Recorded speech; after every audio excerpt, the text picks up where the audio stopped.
Hello friends, आज के इस वीडियो के अंदर हम एक और इम्पोर्टेंट टेस्ट के बारे में डिस्कस करेंगे। और दोस्तों, जो टेस्ट है हमारा वो होने वाला है एग्रीगेट क्रशिंग वैल्यू टेस्ट, या फिर बोले हम लोग crushing value test of course aggregate. दोस्तों, इस वीडियो के अंदर मैं आपको बताऊंगा कि कौन से क्या ऑब्जेक्टिव है इस टेस्ट को परफॉर्म करने के पीछे, या क्या मकसद है हमारा, क्यों इस टेस्ट को परफॉर्म करते हैं, कैसे हम इस टेस्ट के लिए सैंपल्स बनाएंगे, कौन कौन से एपरेटस की हमको जरूरत लगने वाली है, क्या इस टेस्ट का प्रोसीजर होने वाला है, क्या इसके रिजल्ट रहेंगे, क्या इसके कंक्लूजन होने वाले हैं, कौन सा इंडियन स्टैंडर्ड कोड इस टेस्ट के अंदर यूज होता है। सारी बातें मैं आपको इस वीडियो के अंदर बताने वाला हूं, तो इस वीडियो को आप एंड तक देखें।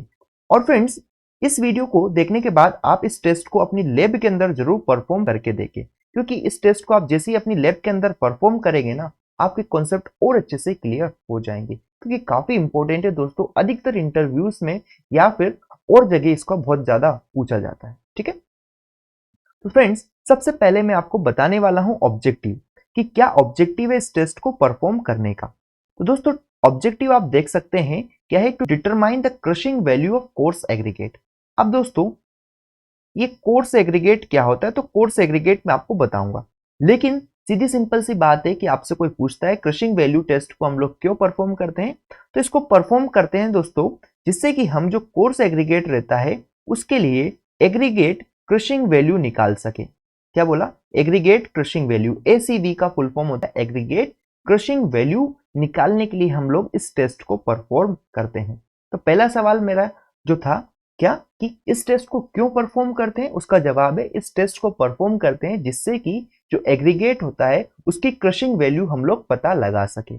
अब दोस्तों, क्रशिंग वैल्यू क्यों हम लोग पता लगा रहे हैं किसी भी एग्रीगेट की, तो मान लो कि ये मैंने रोड बनाया। ठीक है, ये मेरा क्या है, रोड का साइड व्यू अगर मैं आपको बताऊं, तो इस रोड के ऊपर अगर मेरी ये गाड़ी, कोई गाड़ी चल रही थी, ठीक है, ये मेरी कोई गाड़ी मान लो सपोज इस रोड के ऊपर मूव कर रही थी, तो अब क्या होगा, ये गाड़ी जब चलेगी तो इसके जो टायर्स रहेंगे, टायर्स हमारे इसके ऊपर कुछ लोड लगाएंगे इस रोड के ऊपर। तो ये दोस्तों कैसे नेचर का लोड होता है, ये होता है हमारा कंप्रेसिव नेचर का। ठीक है, कंप्रेसिव नेचर का रहेगा तो यहाँ पर जो भी एग्रीगेट्स मैंने यूज किए हैं, ये एग्रीगेट्स क्या करेंगे, डिफॉर्म होंगे। और डिफॉर्म होने के बाद दोस्तों इनका जो ओरिजिनल शेप और साइज था उसके अंदर चेंजेस देखने को मिलेगा मुझे। ठीक है, तो क्या होगा दोस्तों, जो एग्रीगेट्स थे ये हमारे स्मॉल में मतलब टूटने लगेंगे। ठीक है, जैसे कि मान लो पहले अगर ये इतना बड़ा एग्रीगेट था तो ये छोटे छोटे पार्टिकल्स में कन्वर्ट हो गया। ठीक है, क्योंकि दोस्तों इसके ऊपर हमने लोड लगा दिया। लोड किसकी वजह से लग रहा है, जो भी व्हीकल्स मूव करेंगे हमारे रोड के ऊपर उसकी वजह से। तो दोस्तों, मैं क्या ये जो एग्रीगेट यहां पर यूज किया हूं, इस एग्रीगेट की क्रशिंग वैल्यू में कैलकुलेट करूंगा, क्योंकि जब कभी भी मैं रोड बनाता हूं तो रोड बनाने में दोस्तों बहुत ज्यादा पैसा खर्च होता है। अगर मैं वहां पर एक घटिया क्वालिटी का एग्रीगेट यूज करूंगा तो रोड की जो सर्विस लाइफ रहेगी वो बहुत कम रहेगी, बहुत कम टाइम में ही रोड खराब हो जाता है। ठीक है, क्योंकि हमने बहुत ज्यादा कॉस्ट वहां पर खर्च किया, बहुत ज्यादा पैसा वहां पर लगा है, तो हम चाहते हैं कि लोड एक लॉन्ग टाइम तक चले।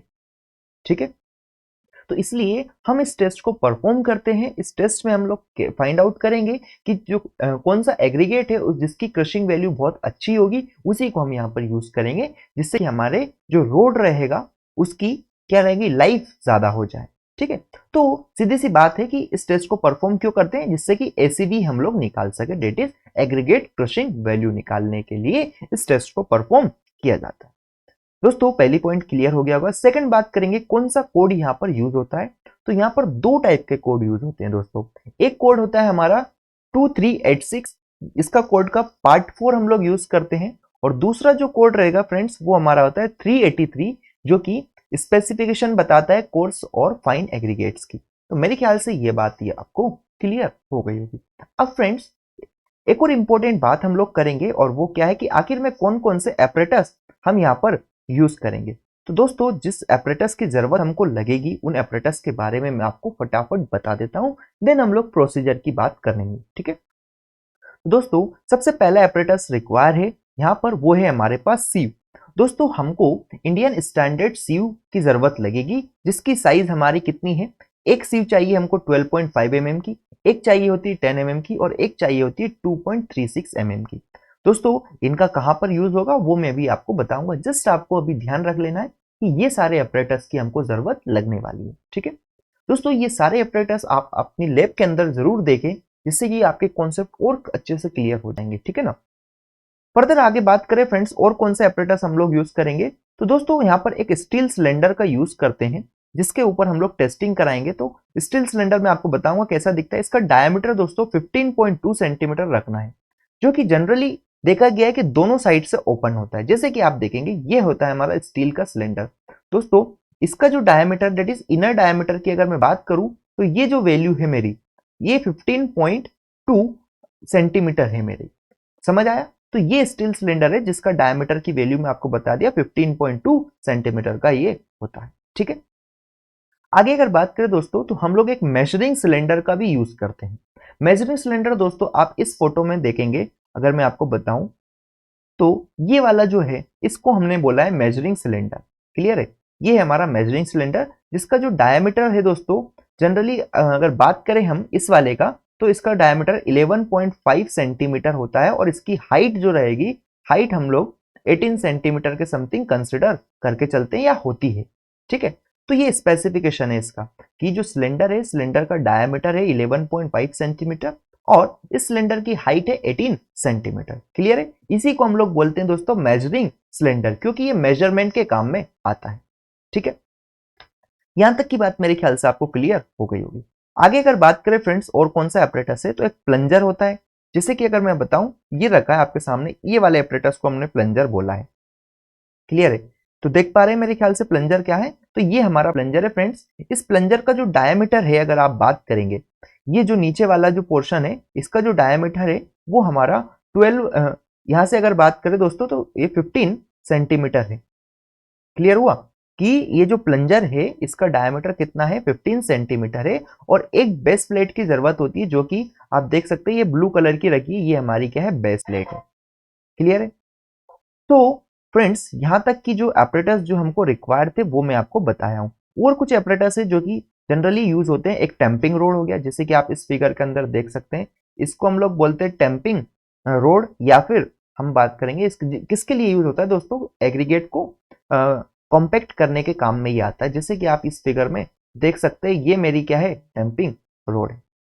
आगे अगर बात करें फ्रेंड्स, तो बैलेंस चाहिए होता है, डेट इज हमको एक वेइंग मशीन चाहिए होती है, जो कि हमारा 1 to 3 kg के समथिंग वेट को मेजर कर सके। क्लियर है? तो ये सारे ऑपरेटर्स थे जो कि आपको रिक्वायर होते हैं क्रशिंग वैल्यू को फाइंड करने के लिए। जल्दी से एक बार मैं आपको कंक्लूड कर देता हूं कि कौन कौन से ऑपरेटर्स आपको जरूरत में लगने वाले। दोस्तों ये हमारा स्टील सिलेंडर, जिसका डायमीटर मैं आपको बता चुका हूं कि इसका डायमीटर कितना होता है। इसका डायमीटर होता है, इनर डायमीटर 15.2 सेंटीमीटर होता है। ये हमारा है दोस्तों प्लंजर, ये है मेजरिंग सिलेंडर, है ना, ये है टेम्पिंग रोड। फिर अगर बात करेंगे, ये है मेरी वेइंग मशीन, और ये मशीन हमको चाहिए होती है, मोस्ट इंपोर्टेंट दोस्तों, CTM, that is crushing testing machine चाहिए होती है, या फिर इसी को यूटीएम के अंदर भी हम लोग परफॉर्म कर सकते हैं, ठीक है। तो क्या अगर आपसे कोई पूछता है कि कौन सा मशीन से रिक्वायर होती है किसको परफॉर्म करने के लिए, हमारे क्रशिंग वैल्यू टेस्ट के लिए, तो वहां पर या तो सीटीएम आप यूज करो या फिर यूटीएम यूज करो। सीटीएम हमारी क्या जाएगी दोस्तों, कंप्रेशन टेस्टिंग मशीन, और यूटीएम हमारी होती है यूनिवर्सल टेस्टिंग मशीन, ठीक है। तो यहां तक की सारी बातें आपको क्लियर हो गई होगी कि कौन कौन से ऑपरेटर्स की हमको जरूरत लगेगी। अब फ्रेंड्स बात करेंगे मटेरियल रिक्वायर्ड या फिर सैंपल, कि कौन सा सैंपल हम कैसे ऑब्टेन करेंगे मटेरियल। तो दोस्तों मटेरियल की अगर बात करूं मैं यहां से आपको, तो आपको चाहिए होता है क्या, कोर्स एग्रीगेट। कोर्स एग्रीगेट हमको चाहिए। अब कोर्स एग्रीगेट आपको कैसे मिलेगा दोस्तों, एक मेरे पास थी कितनी, 12.5 mm की सीयू मेरे पास थी, दूसरी मेरे पास थी दोस्तों 10 mm की सीयू। तो यहां पर मैं बहुत सारे एग्रीगेट लेकर आऊंगा, है ना, और इसको यहां से सीव करूंगा, तो जो मटेरियल यहां से तो पास हो जाएगा, और इस पर जाकर जो मटेरियल रिटर्न रह जाएगा, ठीक है, इस पर जाकर जो मटेरियल रिटर्न रह जाएगा, इस वाले को मैं यूज करूंगा, used for testing, used for testing. समझ गए? तो क्या बोला, कौन सा मटेरियल रिक्वायर्ड होता है, मटेरियल रिक्वायर्ड है दोस्तों वो है कोर्स एग्रीगेट। कौन सा वाला, जो कि 12.5 mm की सीयू से पास हो जाता है, लेकिन 10 mm की सीयू पर जाकर क्या होगा, रिटेन रह जाएगा। मेरे ख्याल से यहां तक की बात क्लियर हो गई होगी। तो ये मैं लिख कर लाया हूं, कोर्स एग्रीगेट हमको यूज करना है। अब दोस्तों हम लोग बात करेंगे प्रोसीजर की, बिल्कुल बेसिक से।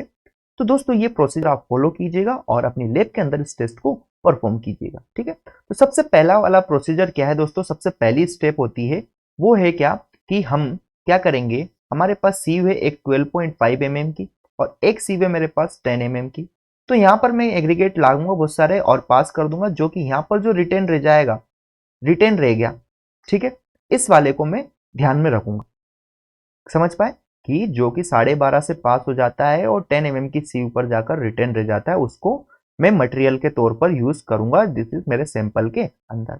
फिर बात करेंगे दोस्तों कि जो एग्रीगेट हम लोग यूज कर रहे हैं वो कैसा होना चाहिए। वो एग्रीगेट हमारा ड्राई कंडीशन में होना चाहिए। अगर ये ड्राई नहीं है तो इसको मैं ओवन की मदद से ड्राई करूंगा, ओवन ड्राई कराएंगे हम इसको।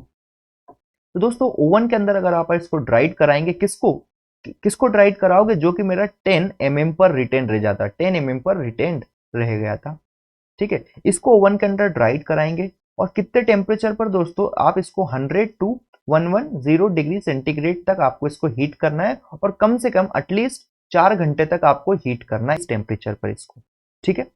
तो यहां से जो सैंपल मुझे मिलेगा ओवन ड्राइड सैंपल, उसका यूज करूंगा मैं फर्दर टेस्ट के लिए। जैसे कि यहाँ पर अगर आप देखेंगे तो यहाँ पर नोट किया है कि हमको अगर जो हमने टेस्ट के लिए जो सैंपल यूज किया वो ओवन ड्राइड है, तो वहां पर आपको 4 घंटे तक उसको ड्राई करना है।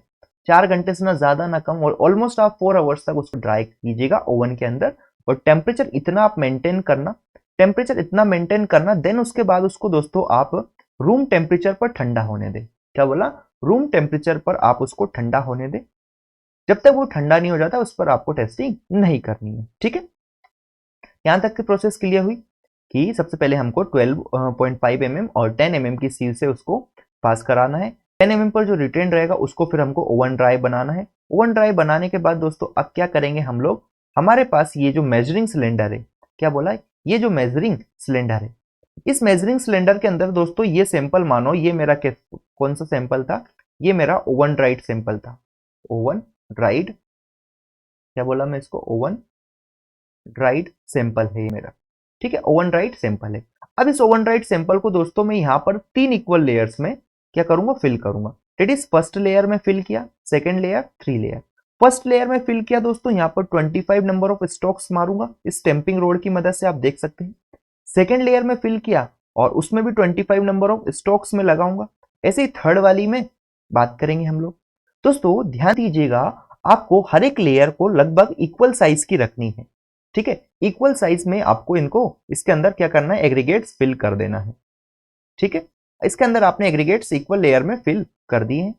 अब दोस्तों आप क्या करेंगे, कुछ यहां पर हो सकता है कुछ एग्रीगेट्स हमारे ऊपर आ रहे हों, तो आपको इस स्टैंपिंग रोड की ही मदद से इसको आपको हॉरिजॉन्टल कर लेना है या स्ट्रेट करके ये यहां से जो भी एक्सेस एग्रीगेट है इनको रिमूव कर देना है, ठीक है। तो नेक्स्ट प्रोसीजर में यही करने वाले हैं कि जो भी ओवन ड्राइड सैंपल था उसको आपको 3 लेयर के अंदर इस मेजरिंग जो स्टील सिलेंडर है इसके अंदर भर देना है और हर एक लेयर को 3 लेयर में आपको फिल करना है और हर एक लेयर को 25 नंबर ऑफ स्ट्रोक्स आपको देना है, ठीक है। जैसे कि आप यहां पर देखेंगे अगर, तो ये लिखा हुआ है कि the cylinder shall be filled in 3 layers of approximately equal depth, each layer being tamped 25 times with the rounded end of the tamping rod। दोस्तों टेम्पिंग रोड के 2 एंड से एक हमारा ऐसा एंड होता है दैट इज फ्लैट होता है और दूसरा मेरा इस टाइप का कुछ आपको देखने को मिलता है, ठीक है। तो ये मेरी टेम्पिंग रोड है, ठीक है। तो आपको जनरली इस वाले एंड से इसको टेम्प करना होगा, ठीक है ना। तो ये बात आपको ध्यान में रखना है और फाइनली आप उसको लेवल्ड ऑफ कर देंगे using tamping rod as an straight edge की तरह। क्लियर हुआ ये प्रोसीजर। अब फ्रेंड्स आगे क्या करेंगे, आगे हम लोग करने वाले हैं कि जो हम लोगों ने इसके अंदर भरा था, इसको क्लियर करने के बाद इसके अंदर जो भी वेट था दोस्तों, इसका वेट हम लोग मेजर करेंगे और इसको क्या करेंगे, या तो आप इसको डायरेक्ट मेजर कर दो या फिर आप जीरो जो वेइंग मशीन है उस पर जीरो कर दो और ये जो प्लेट है इस प्लेट के ऊपर इसके अंदर से जो भी एग्रीगेट है उस सारे एग्रीगेट को यहाँ पर डाल दो। डालने के बाद इसका जो वेट है इसको W1 आप बोल देना, ठीक है। तो वो ये स्टेप में मैं लिखा हूं कि the weight of the material comprising the test sample be measured W1 and the same weight of test sample can be taken for repeat test. दोस्तों हम लोग इसके अंदर अलग अलग ट्रायल्स परफॉर्म करेंगे। जनरली 3 ट्रायल्स देके जाते हैं और उन तीनों ट्रायल्स का एवरेज हम लोग कंसिडर करके चलते हैं, दैट इज क्रशिंग वैल्यू, जो भी रहेगी that is aggregate crushing value, वो तीनों टेस्ट का एवरेज हम लोग मानते हैं। ठीक है, तो क्या बोला गया है कि जितना मटेरियल हमारे इस मेजरिंग सिलेंडर के अंदर फिल हुआ है उसका वेट हमने क्या बोल दिया, W1 बोल दिया है। क्लियर है? तो ये यहां तक की स्टेप मेरे ख्याल से आपको क्लियर हो गई होगी। अब दोस्तों क्या करना है, इसको जो हमारा सिलेंडर था दैट इज मेजरिंग सिलेंडर जो था, इस मेजरिंग सिलेंडर के अंदर से इसको अब जो हमारा टेस्ट सैंपल होता है उसके अंदर आपको डाल देना है।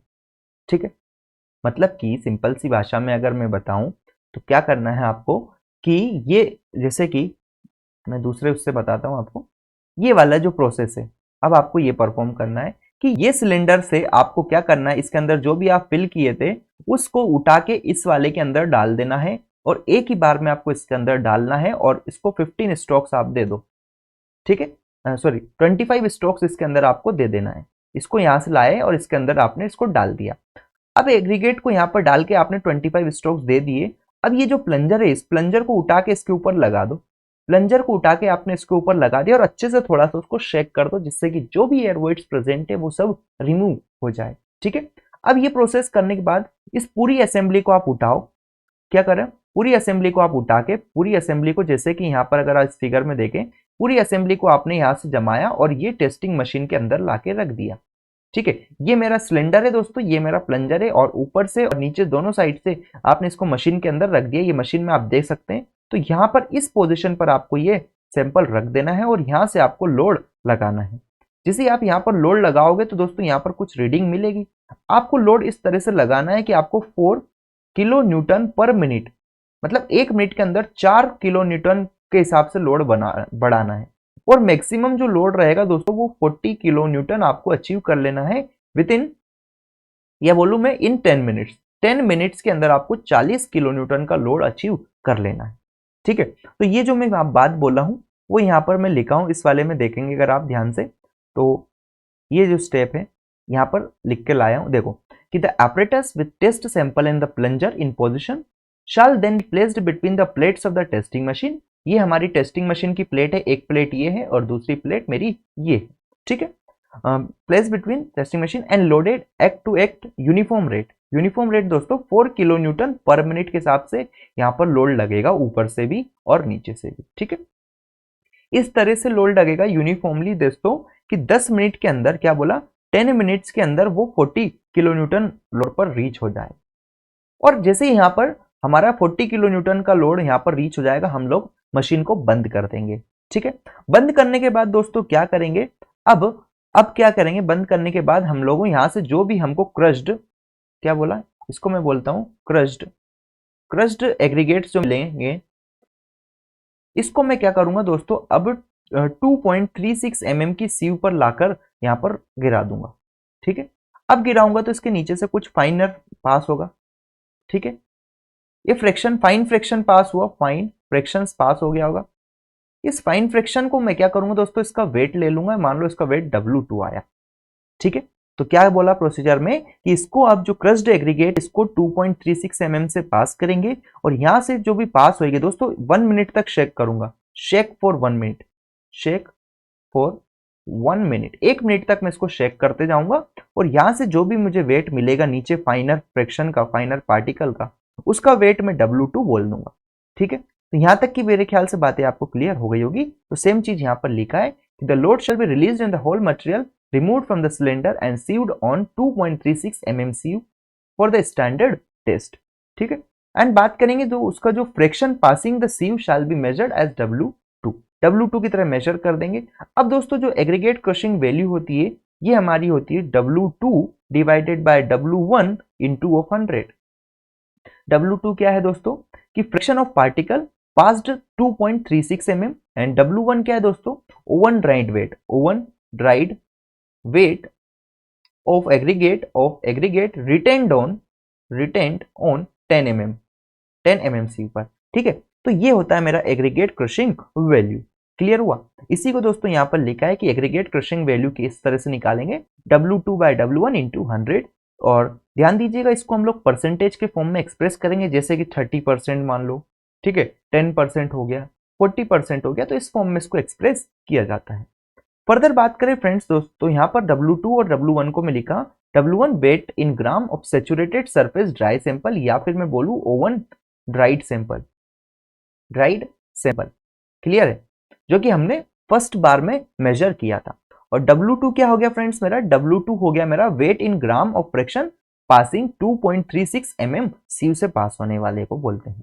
दोस्तों यहाँ पर एक चीज मैं बता देता हूं, आप कंफ्यूज ना होइएगा, किसी किसी किताब के अंदर ये आपको इस तरह से भी दिया जाता है W2 अपॉन, अगर मैं बात करूं W1 माइनस W3, इस तरह से बताया जाता है दोस्तों। तो इसमें क्या होता है ना, अपन ने जो वेट W1 लिया है वो केवल और केवल क्या है, वेट ऑफ एग्रीगेट है केवल और केवल। यहां पर जो ये W1 ले रहे थे, ये इस केस में, ये जो W1 है अपना, वो केवल ये वाला है। और इस केस में जो अगर ऐसा फॉर्मूला कहीं दिया जाता है तो वो ये W1 जो वेट लेते हैं वो वेट ऑफ एग्रीगेट है ना, प्लस जो मोल्ड रहता है, मेजरिंग मोल्ड होता है, ठीक है। और W3 जो वेट होता है वो मेजरिंग मोल्ड का वेट होता है, इसलिए वो ये वाला फॉर्मूला यूज करते हैं। मतलब दोनों का सेम ही, लेकिन कभी कभी बच्चे कंफ्यूज हो जाते हैं कि हमको ये वाला फॉर्मूला आप बताएं और कहीं कहीं पर ये यूज किया गया है, तो वहां पर आपको टर्मोलॉजीज का ध्यान रखना है बस, ठीक है। तो फ्रेंड्स यहां तक की बातें सारी क्लियर हो गई होगी। अब मैं आपको कुछ बता देता हूं बातें जो कि हमको IS कोड सजेस्ट करता है। जैसे देख सकते हैं कि according to Indian standard code कि जो एग्रीगेट क्रशिंग वैल्यू होती है, एग्रीगेट क्रशिंग वैल्यू जो रहती है नॉर्मल कंस्ट्रक्शन के लिए, नॉर्मल कंस्ट्रक्शन की अगर मैं बात करूं तो ये शाल नॉट बी ग्रेटर देन 45% से ज्यादा नहीं होनी चाहिए। और दोस्तों एग्रीगेट क्रशिंग वैल्यू जो रहेगी सरफेस कोर्स के लिए, अगर हम बात करेंगे सरफेस कोर्स के लिए अगर मैं बात करता हूं तो शाल not be greater than what 30%। ये दो चीज आपको ध्यान में रखनी जो कि एग्जाम्स में पूछी जाती, ठीक है दोस्तों। यहां तक मेरे ख्याल से आपको ये चीज क्लियर हो गई होगी कि क्रशिंग वैल्यू टेस्ट हम लोग कैसे परफॉर्म करते हैं। तो मेरे ख्याल से अगर आपको ये वीडियो अच्छी लगी हो तो वीडियो को लाइक जरूर करें, शेयर करें और चैनल को सब्सक्राइब करें, क्योंकि हर टेस्ट के ऊपर हम सेपरेट वीडियोस बनाए हुए जिनको आपको बहुत अच्छी तरह से डिटेल में एक्सप्लेन किए हैं, और आप उनको एक्सेस कर सकते हैं, डिस्क्रिप्शन में आपको लिंक दी गई है। Thank you for watching this video.